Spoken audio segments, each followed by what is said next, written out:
Good evening. Welcome to Cavanaugh's Corner, the labor talk show here in Southern Maine on public access television. I'm Mike Cavanaugh, and this evening we're going to be taking our camera to the University of Southern Maine to the forum called Women Work, sponsored by the university and a number of other organizations. This evening we're going to have a special keynote speech provided by Libby Mitchell. Libby is the Speaker of the House, now retiring Speaker of the House of Representatives, first woman elected Speaker, of course, in our state's history. Also, she'll be joined by Stephanie Seguine. Professor Seguine is a professor at the University of Vermont, formerly of the University of Southern Maine, and the author of an important study here a couple of years ago in Maine on living wages and sustainable family incomes for working Mainers. Both of them have experience with and have addressed issues of working women's needs in the state of Maine, and we're very happy tonight to be able to tape this presentation in full at the University of Southern Maine's Forum on Women Work. Please join me.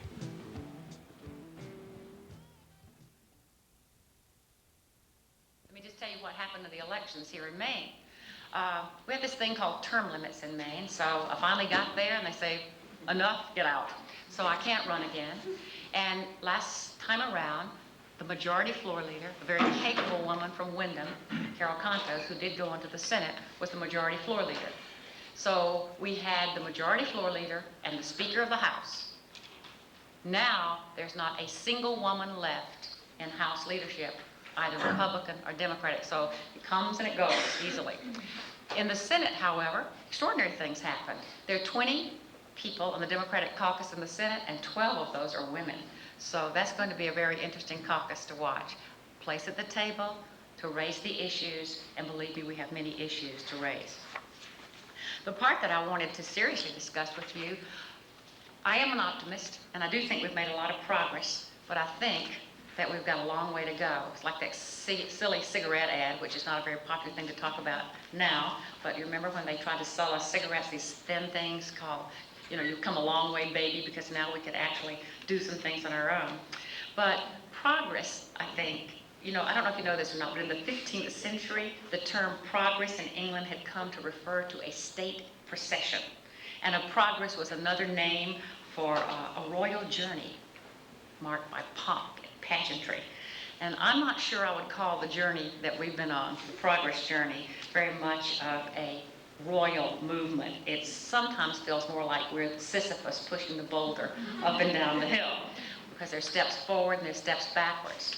But that's progress. And I think you know that Will Rogers quote, even if you're on the right track, if you stand still, you get run over. So we can't stand still. And I mentioned to you the change already in the leadership on our political side. And I think that's very important. We also do have in Maine, the good news on the political side is we have two, like California, 2 Maine United States senators. That's pretty extraordinary. So Maine is open to this, so you guys have to keep pushing harder to make sure that door doesn't close and that we don't get run over on the track. There's a woman suffragist about 100 years ago, and you see, I never thought of myself as someone, I think I was always born too late to be in the exciting things. I was never on the front lines. I was too late for Woodstock. I was just sort of on the cusp of all these things. And so I sort of felt like this woman, Lydia Pearsall, and she lived to be more than 100. And she said, I never wanted to be a man, just as equal. And in the process, it seemed to me we'd both be a little better. And I must tell you, that's sort of the way I see it. And at times over the past few years, I think when the conservatives on the national level and in our state have beat up on women who are trying to be out front, and I've been called many names before, and I'm sure many of you have too, we get discouraged. But I want to tell you about attitudes changing, and they're very slow, and I think you're part of that changing. Look how many people of you who are now going to college. And that was just unheard of not so long ago, which might sound silly to you because you can't imagine not being able to go. But this woman graduated from Cornell University in the early 60s, and she came here to New England with her husband, and she wanted a job in a law firm. So she was quite frightened when she went for her early interviews. She went, and she was so surprised to find out that about a week later, she was called back, and they gave her the job. And she had to ask, well, why did you hire me? I want to know. The response, and this is a true story, we get the same brains at half the pay as a male. Why wouldn't we hire you? But here's the attitudinal change. It didn't occur to her to ask what was wrong with that picture. She was just pleased that he thought she had the brains to do the job. And she was grateful. But I think attitudes do change. But look how far back and how long it takes. In 1963, President Kennedy signed the Equal Pay Act. He made it illegal for employers to pay women less than men for jobs that are, quote, substantially equal. His signature was a symbol of equal work is worth equal pay. Are we there yet? A year later, the '64 Civil Rights Act outlawed wage discrimination on the basis of race, color, sex, religion, national origin, or disability. I'm getting ready to test that on age and gender because I'm out of work and I'll be looking around and I'll be checking this out firsthand. In 1981, the Supreme Court made it clear that the Civil Rights Act prohibits wage discrimination even when jobs are not identical. But in spite of these strong laws, 75 years after we won the right to vote, women still have not achieved equity in pay. Think of the glass ceiling. We talk about that many times and we think people can't get through it, but what happens when they do? Do you assume that they're going to get the same pay when they've gone to the higher jobs? No. The fact is, women with a high school education earn only 73% as much as their male counterparts. Four-year college degree, 77%. So 24 years after Kennedy picked up that pen, women are still underpaid. And if you're a minority, it's even worse. So why should women work 15 months to earn the same thing their male colleagues earn in 12? The answer is we shouldn't. On average, over the course of a 30-year career, a woman earns $250,000 less than a man. Imagine the difference in take-home pay, quality of life. Healthcare, working women get less, and why would that be? Many of us are clustered in service occupations. Clerical, nursing, many of the things that just haven't paid those health benefits. And research shows, and this is horrible, that benefits and wages tend to drop where women are clustered in the marketplace. So I don't know which comes first, and it doesn't matter, but it shouldn't be. I won't go into all the statistics because I know Stephanie can do that a whole lot better with interesting slides. But the wage gap has narrowed nationally, but it hasn't so much in Maine. Why should Maine be so different? Maybe it has to do with the kinds of jobs that we have and that we're trying to create in this changing workforce. The other thing is the gap has decreased a little bit. We wonder why. There are all kinds of reasons. Is it because women are less likely to be downsized out when corporations lay off people? Is it because baby boom moms want to stay home with their families? Who knows what all the reasons are? No one knows for certain. But one thing that we have learned is that part of the reason is that men's salaries are not growing. So part of the gap is getting closed because as women are inching their way up, men have stayed on a plateau. That's not the goal either. The goal is to increase the quality of life for men and women. When we talked about breaking down the male bastions, and I know, like you, I've been in many of them, 30% of lawyers are now women, but they earn 22% less than the men. Is it because they know the law less? Why would that be? 29% of computer programmers are women, but even the youngest, and this is what we're all encouraging you to go into, and most educated, take home 12% less. So yep, that's better than being a lawyer in terms of the gender gap and the wage gap, but it isn't right. All of these things, and this is what's really scary when you start getting my age. Men's salaries go up until they are in their 50s, but women's generally remain stagnant during the same years. When they first start out, many women earn as much as 90% of what men earn, but by mid-career, their track starts going down or leveling off. Education doesn't erase the difference as much as I'd like to say for women either, and it goes on and on with tracking those things together. Last Wednesday in the Boston... It's my distinct pleasure to introduce our next and featured speaker today, Professor Stephanie Seguine. Stephanie Seguine is an assistant professor of economics at the University of Vermont. She got her doctorate in economics from American University. Some students here at the University of Southern Maine and also at Orono were fortunate enough to take her classes when she was here in Maine several years ago. And I think at least one is in the audience today, maybe several. And her research is focused on how gender relations are affected by changes in the economy, and in turn how gender inequality affects the macroeconomy. And in particular, she has conducted research on women, labor markets, and welfare in Maine, and has a particular interest in how single mothers cope with recent changes in the structure of welfare legislation. What she's going to speak about today is her research on women in the Maine economy. She's published two important documents in the past 3 years. The first is called Living on the Edge: Women Working and Providing for Families in the Maine Economy, 1979 to 1993. And she published, that was published in 1995, just this year, another document called Struggling to Make Ends Meet in the Maine Economy, which is a follow-up to that initial study. I'm an economics professor. I write and do research about the Maine economy. And my copy of Living on the Edge is very tattered at this point. Every semester when I come to talk about the condition of women in the Maine economy, I turn to it.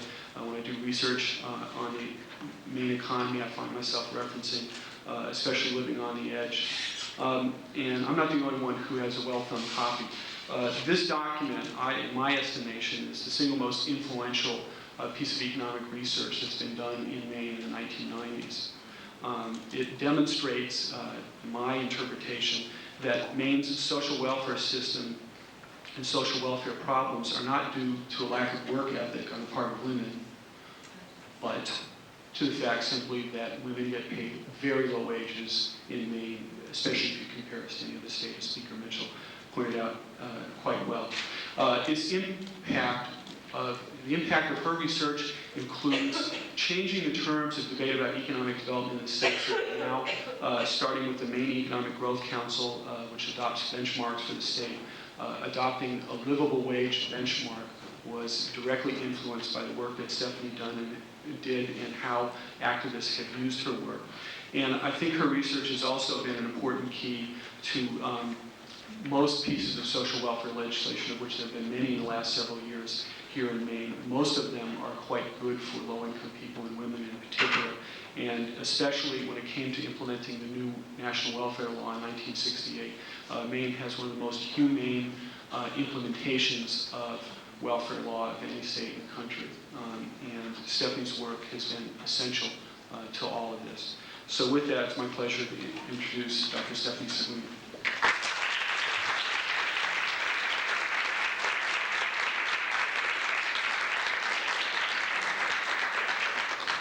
Thank you very much for that introduction. I'm always humbled to hear these things. And is this okay?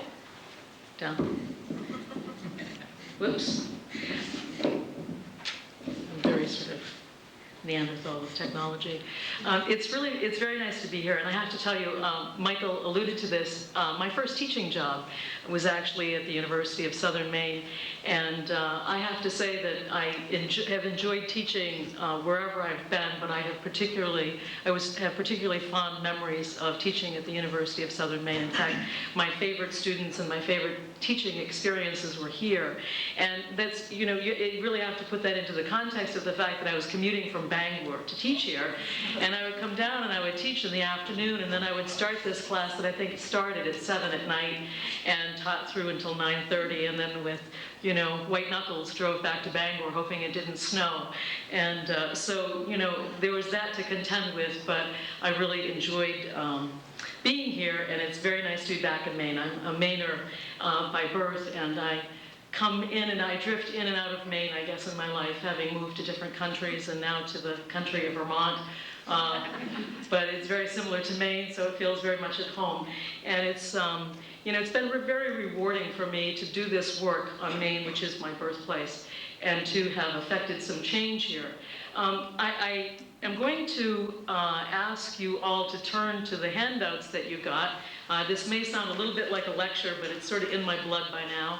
And ask you to go along with me. I'm going to ask you to look at some data. First of all, I want to talk just about the notion about the issue of gender and work. It is unfortunate It is unfortunate that we today continue to have to do gendered analyses of labor market outcomes and income outcomes, if you will, in the United States and in every other country of the world.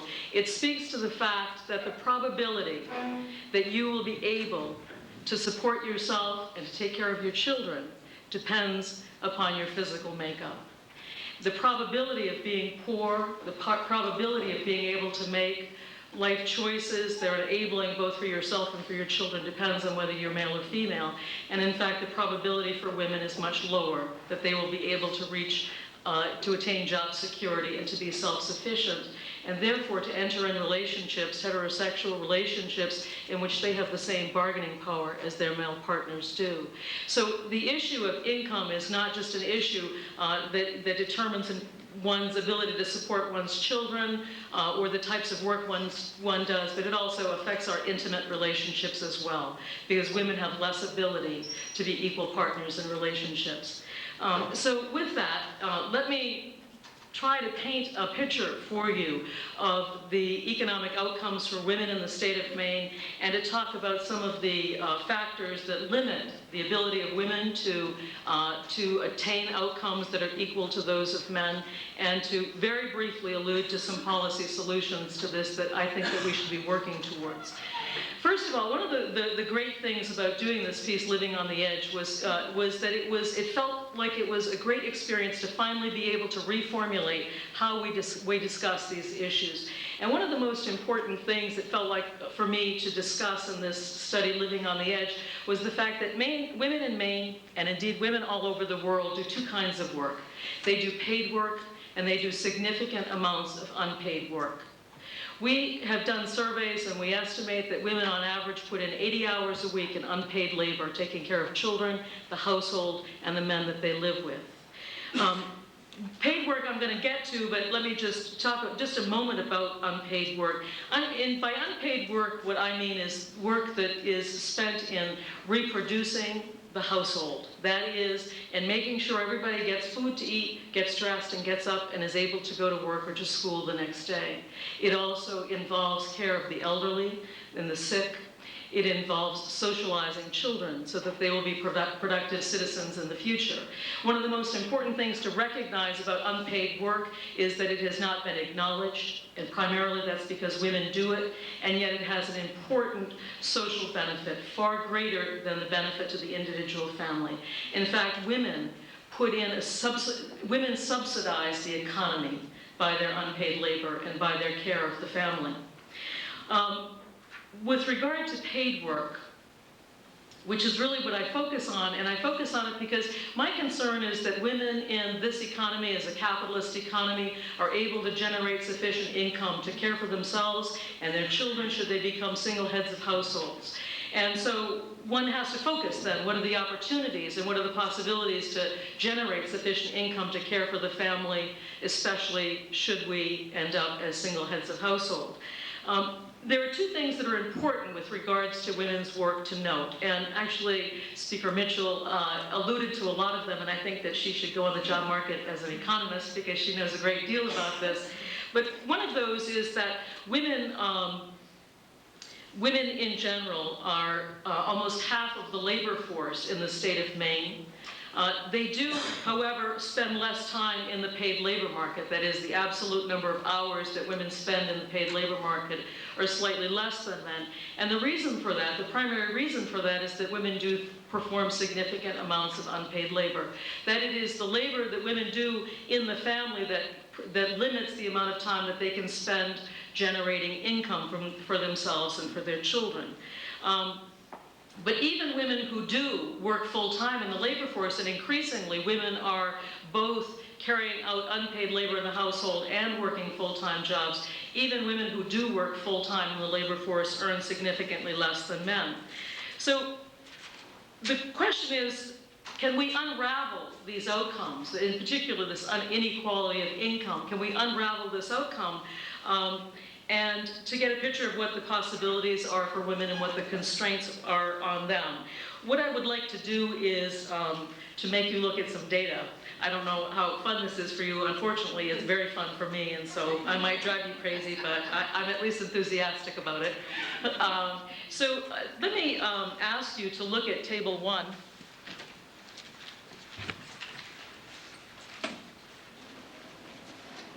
And for those of you who don't like paper handouts and you like overheads, this table is, the data are a little old, but the census only comes out every 10 years, which is where these data are from, so they're a bit dated, but I have some more updated data. I want you to look at first the table median income of individuals in May 1989. If you look at the data, what you find is that the median income for all men and all women is significantly different. When women earn, on average, that all of their sources of income, whether it's jobs, their income from all of the stocks and bonds that they owned, or the property that they manage, leaves them with an income that is less than half that of men. Now, part of this is due to the fact that, of course, women are performing significant amounts of unpaid labor. But if one were to look at gender disparity, this is an accurate measure of gender disparity because women do perform unpaid labor, which precludes them from participating in the labor force to a greater degree. If you look, however, just at those who are employed year-round full-time, what you see is that earnings of both men and women are higher. Clearly, because they're working more hours in the paid labor market. But even there in 1989, women were earning roughly 2/3 of what men were earning. If you look at Table 2, what is particularly noteworthy here is if you look at the median income of women with children. And in particular, you might look at the income of women with children under the age of 6. Many of you have children under the age of 6. You know what an enormous time commitment that is, and the importance of spending time with children at that age to give them a good start in life. Well, the result of that structural factor is that women in 1989 earned $6,722 on average, or the combined sources of their income totaled this amount. And it was significantly less than that of certainly married couple families, but also male heads of household as well earned significantly more than that.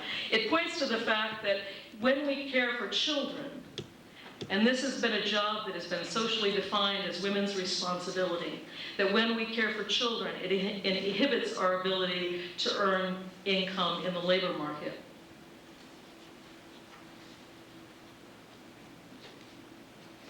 If you look at, I'm going to give you another table.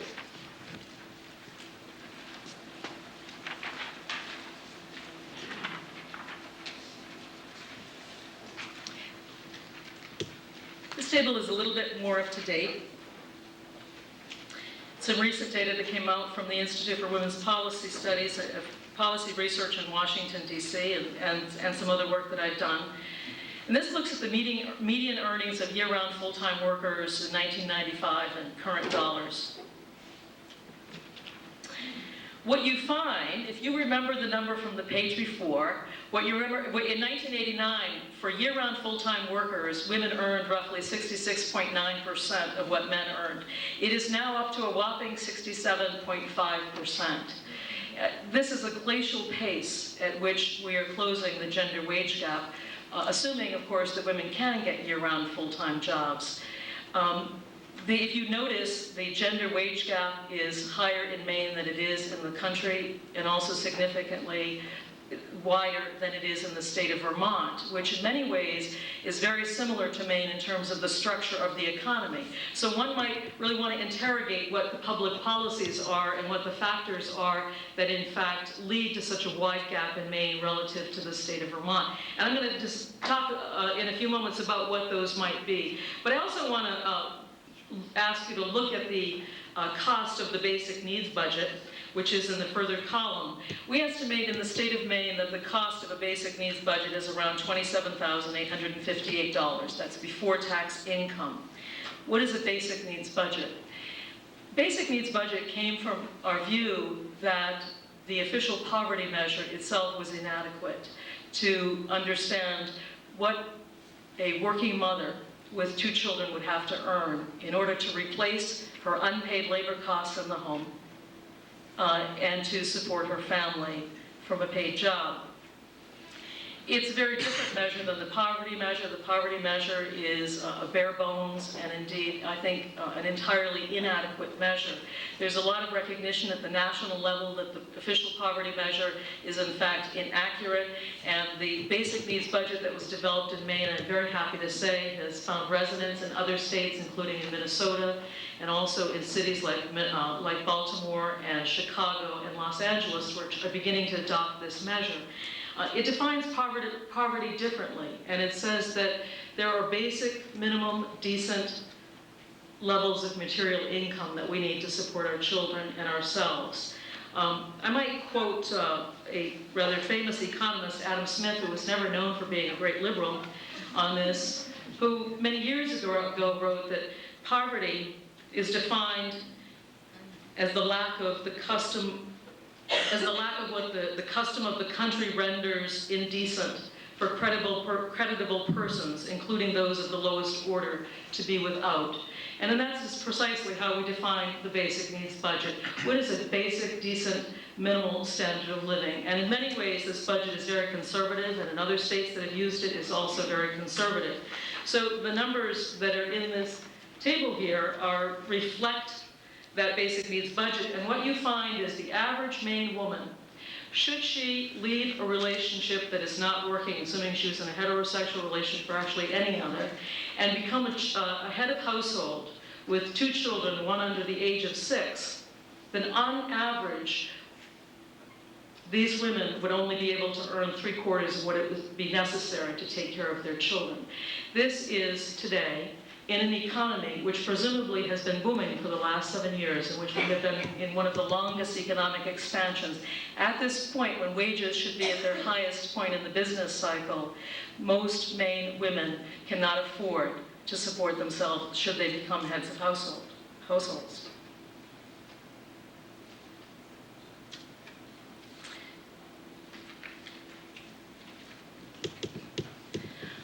This is a frequent problem that I lose my place in my notes when I'm teaching, and I'm doing it now too, but just give me a moment here.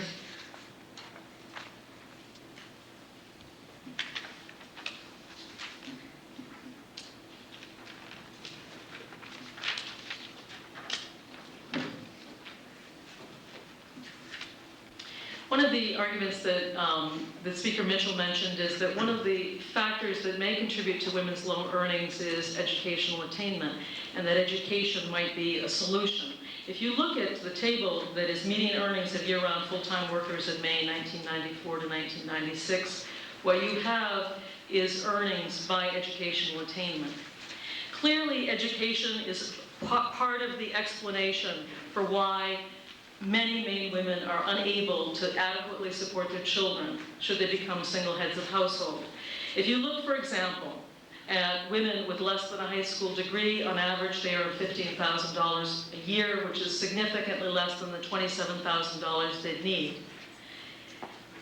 Clearly, education matters. That if you look as educational attainment increases, women earn more.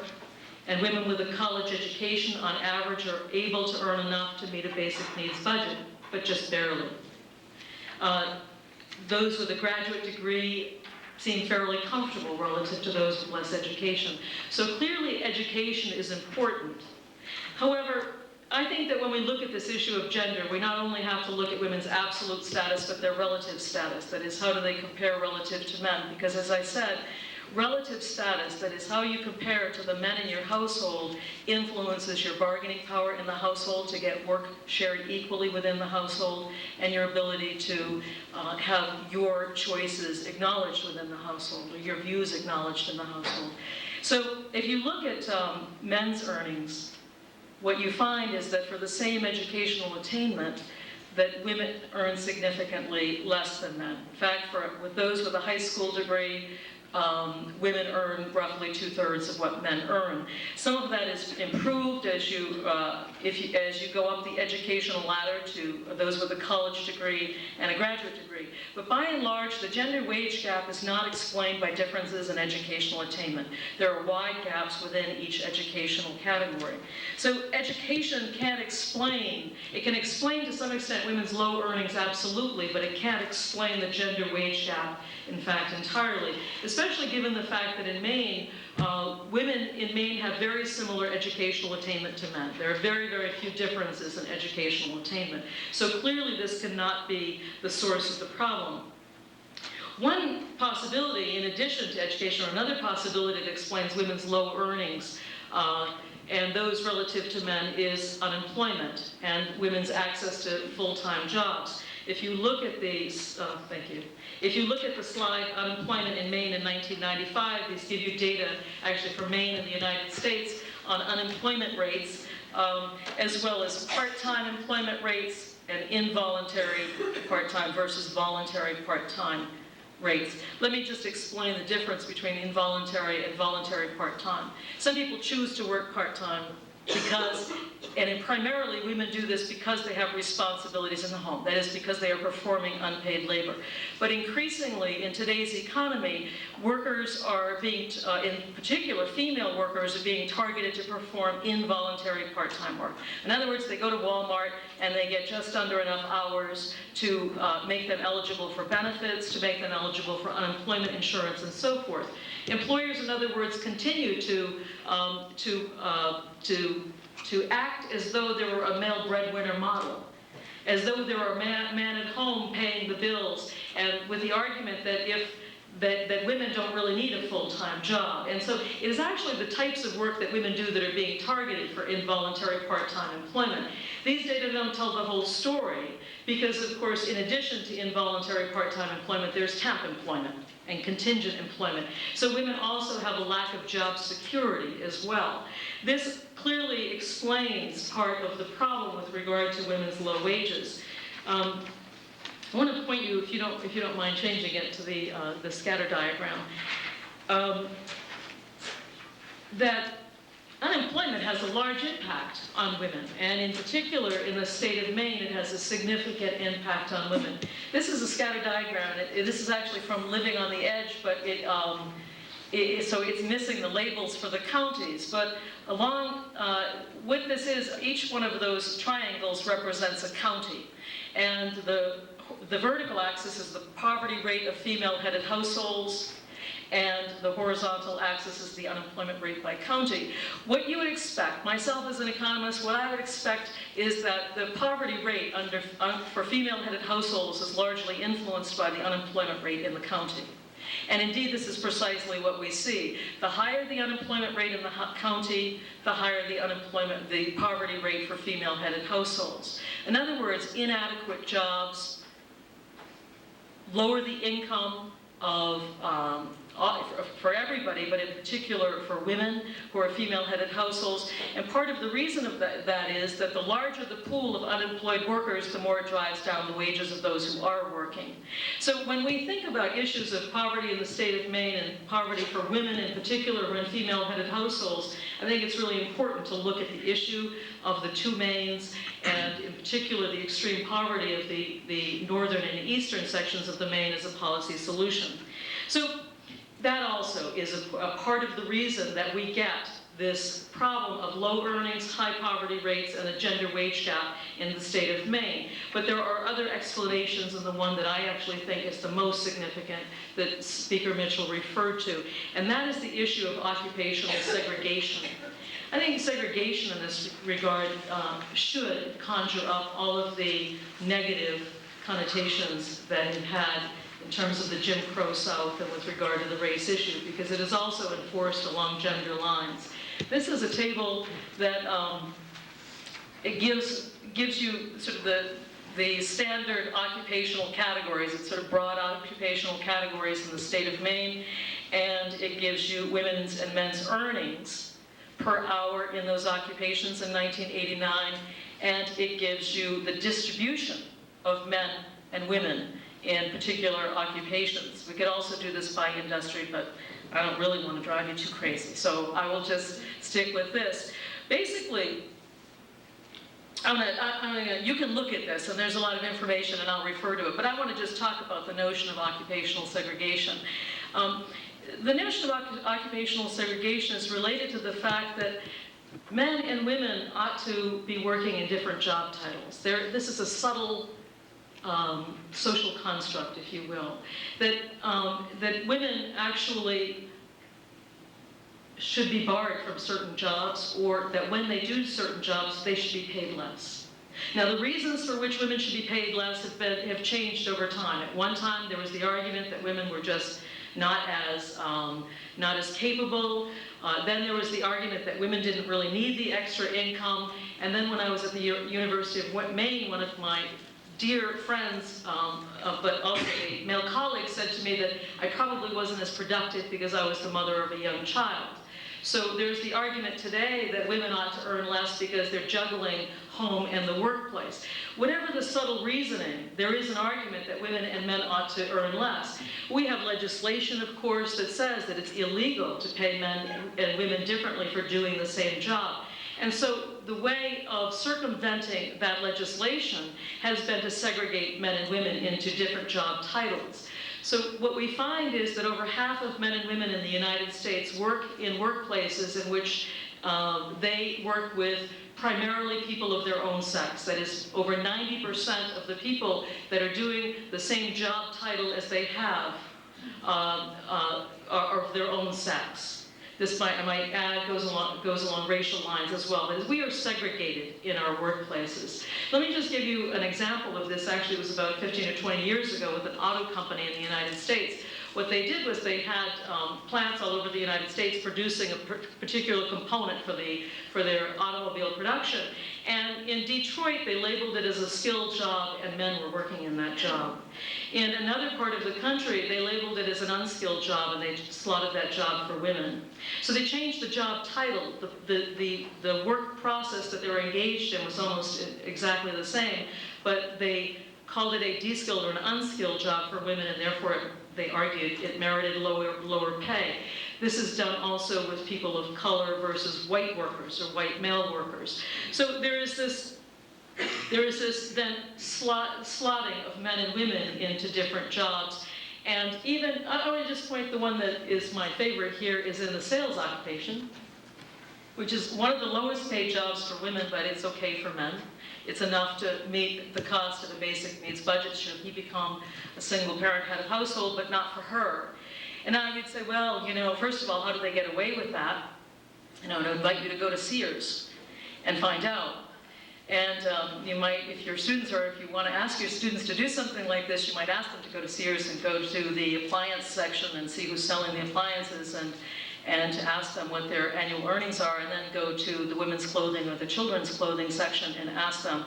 Essentially, they're doing the same job, but there's slightly different job descriptions sufficient to merit differences in wages or different payments. So, for example, men might earn commissions in working in the appliance section of Sears.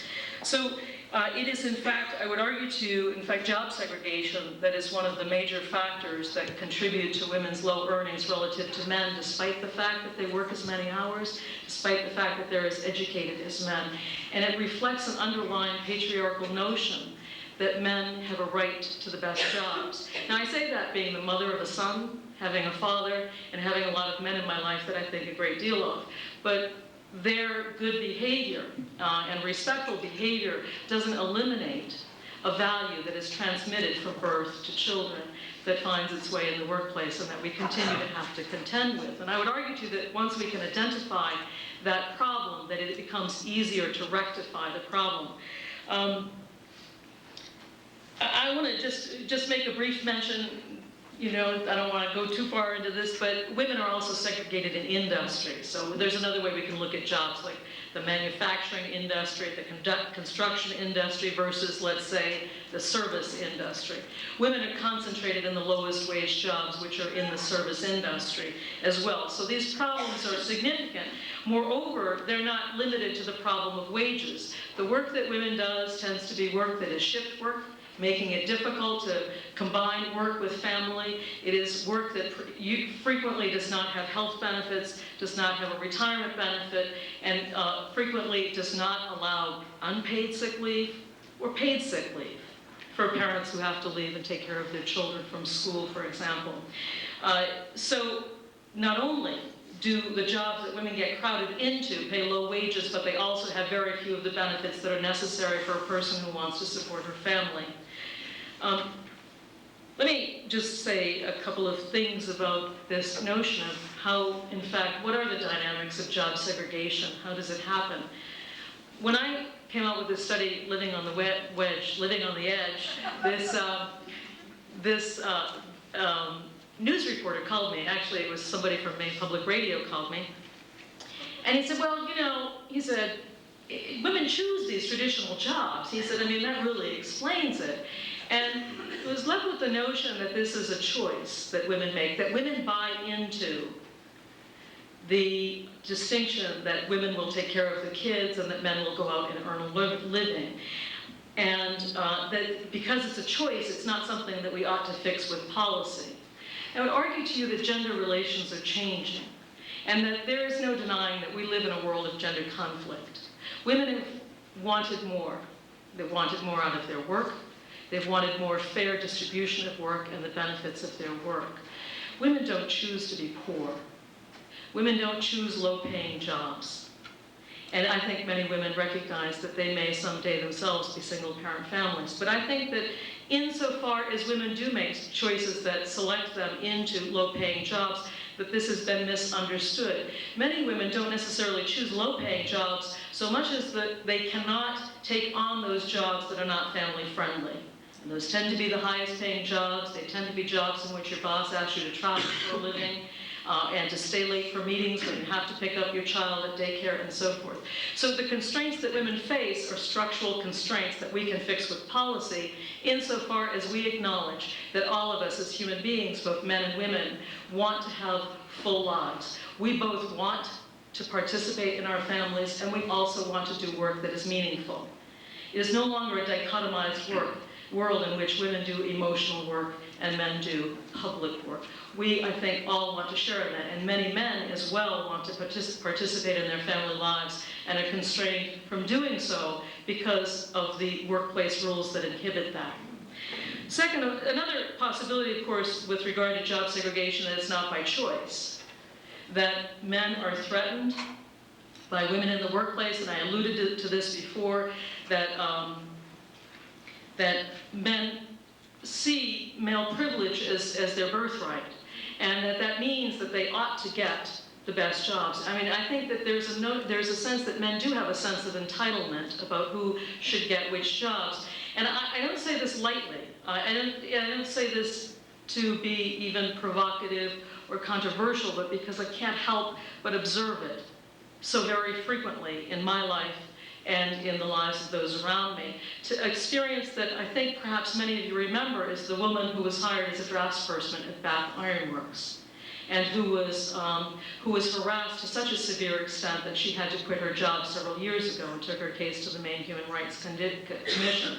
This is only one example.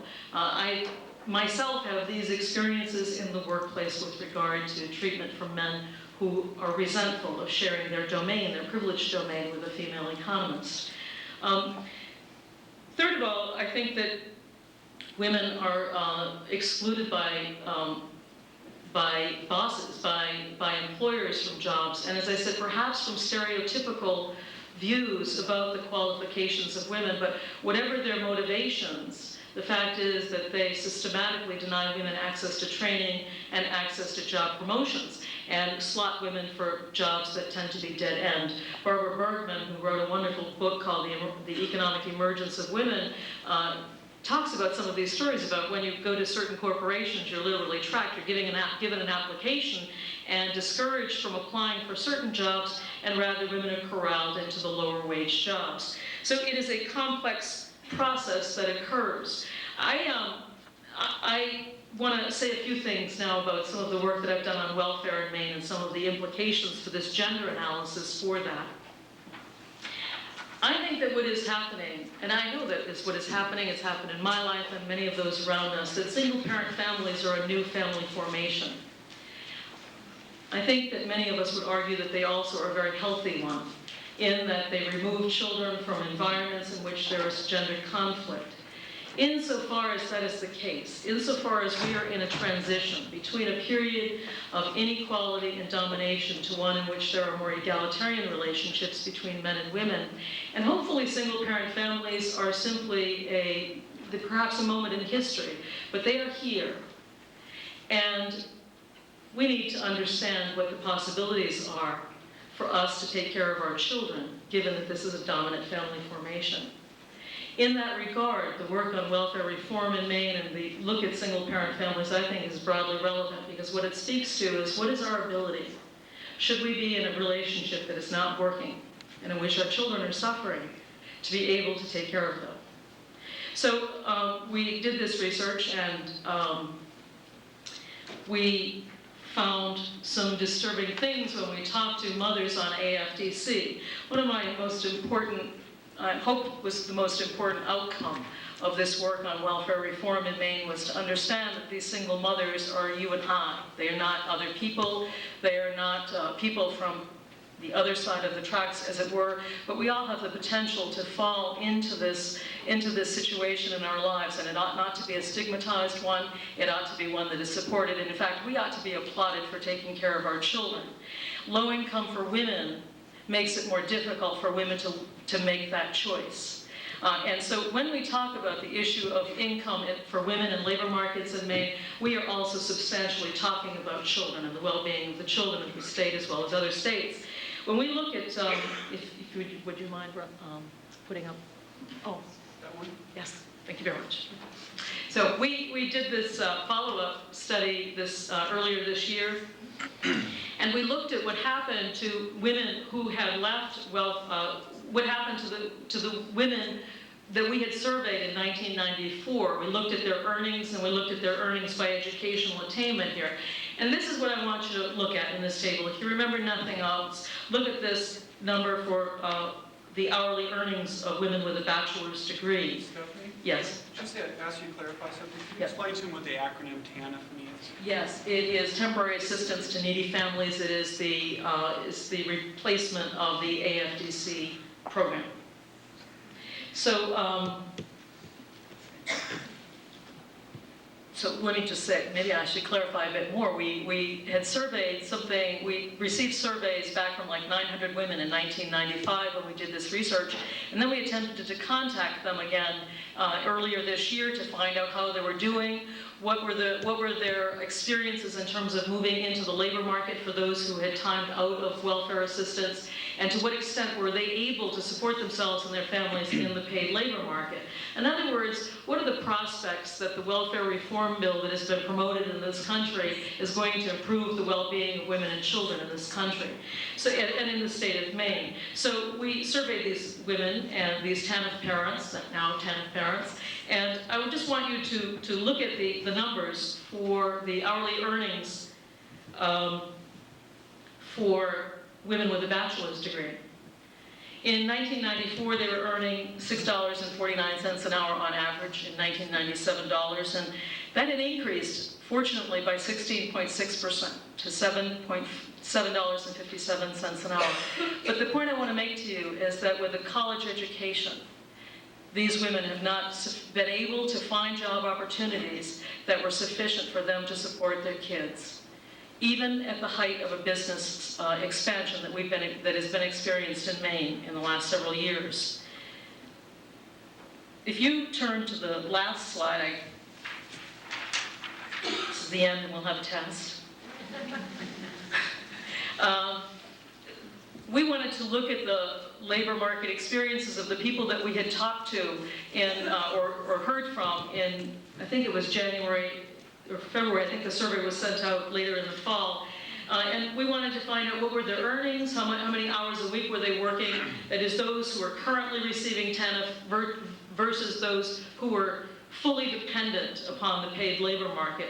And what we found is that those who were not receiving TANF but were in the paid labor market were earning slightly more than those who were receiving TANF. They were working more hours, but again, I point you to what I think is the most important thing here, is that the average earnings of those women who are working almost full-time at median earnings of $6.50 an hour, earned them $241 a week in terms of median earnings, and the cost of meeting a basic needs budget is $473 a week.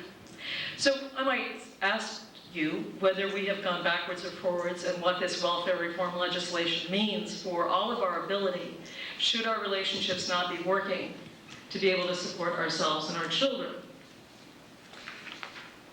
This is always very depressing work to do. And people, think economists are very depressing people. I'm not very depressed. But I'm not very depressed because I find it empowering for us to be able to stand up and to acknowledge and to point a finger at the things that are going on and to understand what the causes are, and most importantly, then to work towards solutions. And it seems that whenever I do this, I sort of lay out this picture, and I hope that I stimulate people to acknowledge the depth of the problem and to energize them to think of solutions. And so I'm sitting at my computer last night, it's 10 o'clock, and I'm thinking, I'm really tired of, leaving the story like this, and I said, what could be done? So I have a list. And indeed, a lot of people have a 12-point list, but as feminists, maybe we have a 10-point list, but as feminists, maybe we ought to have a 12-point list. So I know that Laura Fortman and Chris Husted are going to talk about policy solutions, but in my perspective as a macroeconomist, let me suggest 12 things that we can do in terms of policy and action to change this situation. Number one, we can raise the wage floor. Raising the minimum wage largely benefits women. Women are the majority of minimum wage workers. Vermont has a higher minimum wage than Maine. It is higher than the federally mandated minimum wage, and contrary to Governor King's views on this, it has not led to job loss. In fact, the unemployment rate is lower in Vermont than it is in Maine. I would also encourage people to look at Oregon, where the minimum wage is set at $6.60 an hour. It is important to raise the floor because women lack bargaining power in the workplace for a variety of reasons, including because they're vulnerable when they're single mothers. Second, we can integrate jobs. That is, we can stand up and say that it is appropriate to push forward with affirmative action. It is the exclusion of women from well-paid jobs that is an important factor that leads to their low wages. Third, we can promote pay equity, and I am so very happy that Maine is working on this right now, because it is a slow process to get affirmative action, and pay equity can move that process along to be much more rapid. 4, we can promote family-friendly workplaces so that the punishment for men who choose to participate in their families is not as great, and neither is it for women. 5, we can extend the social safety net to the types of jobs that women do. That is, we can ensure that unemployment insurance is available for women, even if they are crowded into part-time jobs.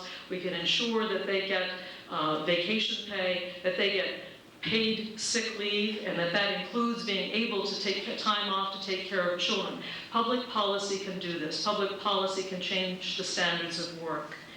6, we can subsidize childcare so that women do not have to worry about going to work and leaving their children. 7, we can have universal health care so that women do not have to worry about leaving welfare and losing health care insurance for their children.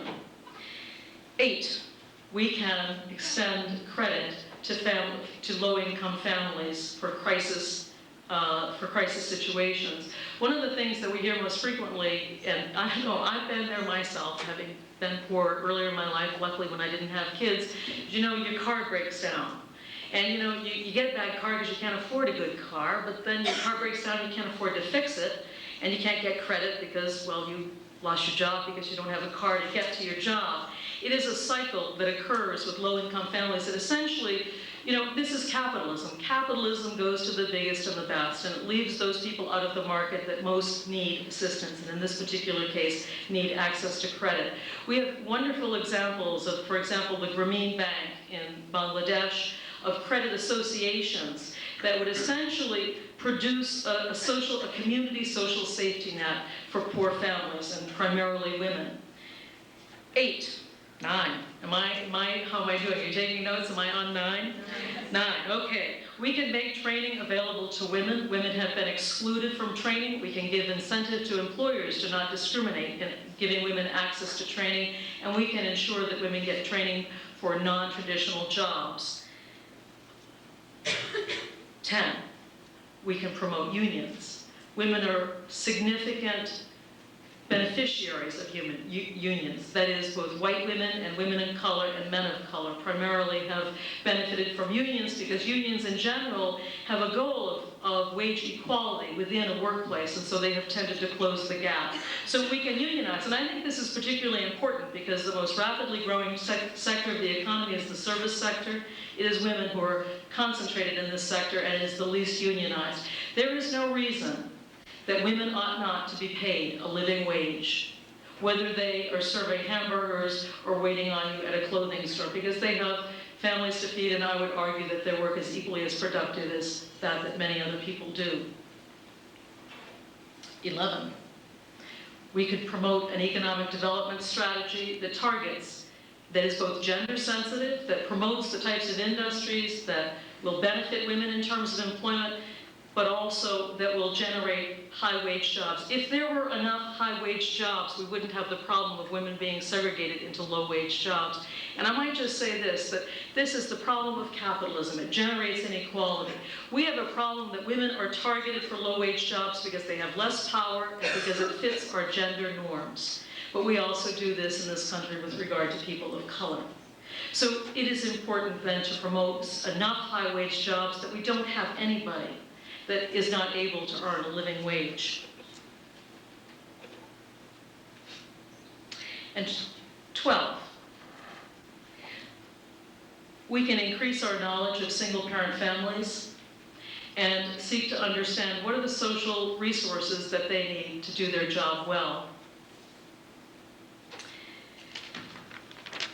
I think that we can do this, and I want to say that I think that this is a big agenda, but much of my work has actually been on developing countries and studying, in fact, a lot of economies in East Asia. I have been impressed with the ability of a number of economies to take on these issues of equity and to promote economic growth at the same time. And what I have figured out, and I think perhaps many of you understand from doing this, is it is not a simple act or a simple change in policy that is going to change things, but we need to comprehensively develop a strategy for changing economic relations so that we promote equity. And I wish you all well in working towards that goal of economic justice in Maine. Thanks.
decided to launch an investigation into the problems faced by the maquila workers. The proposal we finally came up with had two important components. One, reforming the law of the maquilas and stiffening the sanctions against those who violate human and labor rights. The second proposal had to do with setting up a reserve fund. The proposal was for the factory to set up a reserve fund so that in this way the money would be there if tomorrow the plant were to pull out of the country. It wouldn't leave all the workers with no way to collect what's owed them.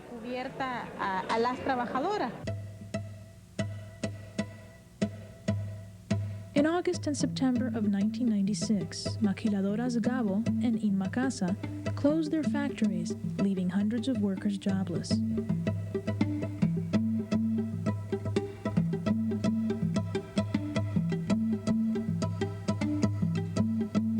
Factory owners were not held accountable by the Salvadoran Ministries of Treasury and Labor for debts owed to the workers as mandated under the Free Trade Zone law.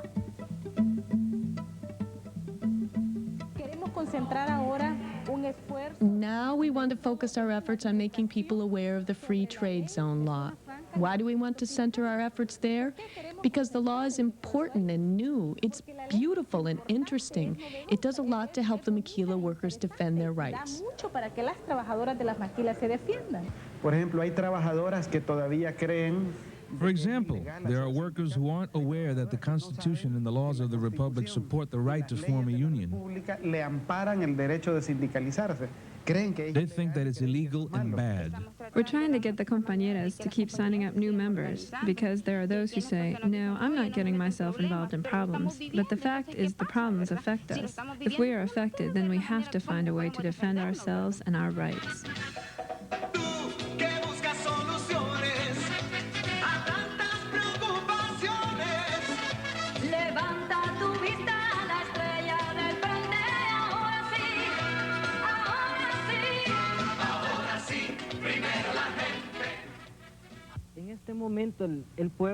Today we can tell the people, backed up by our having run local governments in 11 municipalities, that even with the lack of resources we've faced, due to the decision of the right-wing government, that in each and every one of those municipalities that are in our hands, we have generated development and progress.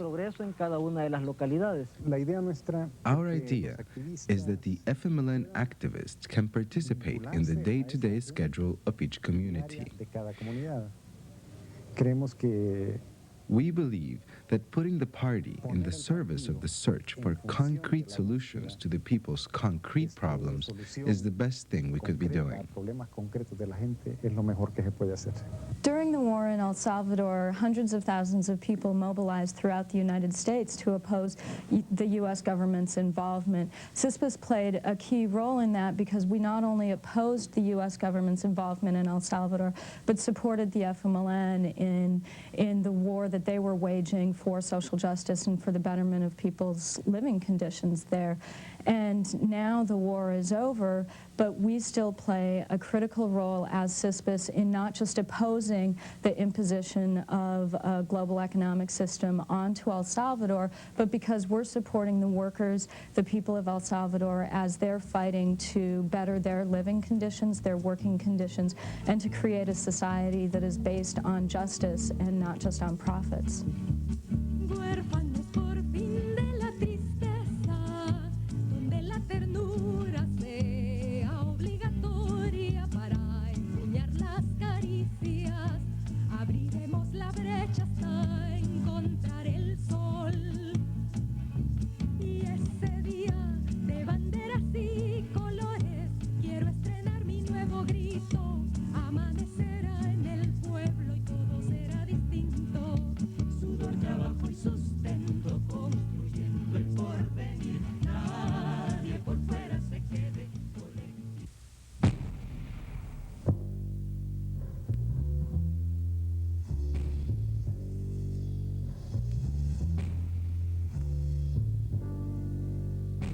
Coming soon, a free speech TV series, Bars and Stripes, doing time in the prison complex. This hard-hitting series of independent films and videos will give you an intimate and uncensored look at life on the inside.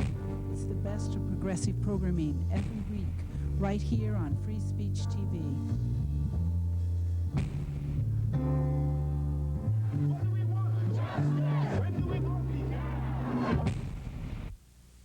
Hi! This is Al Lewis, and you know what I'm doing? Something that you should be doing. Watching Free Speech TV. Turn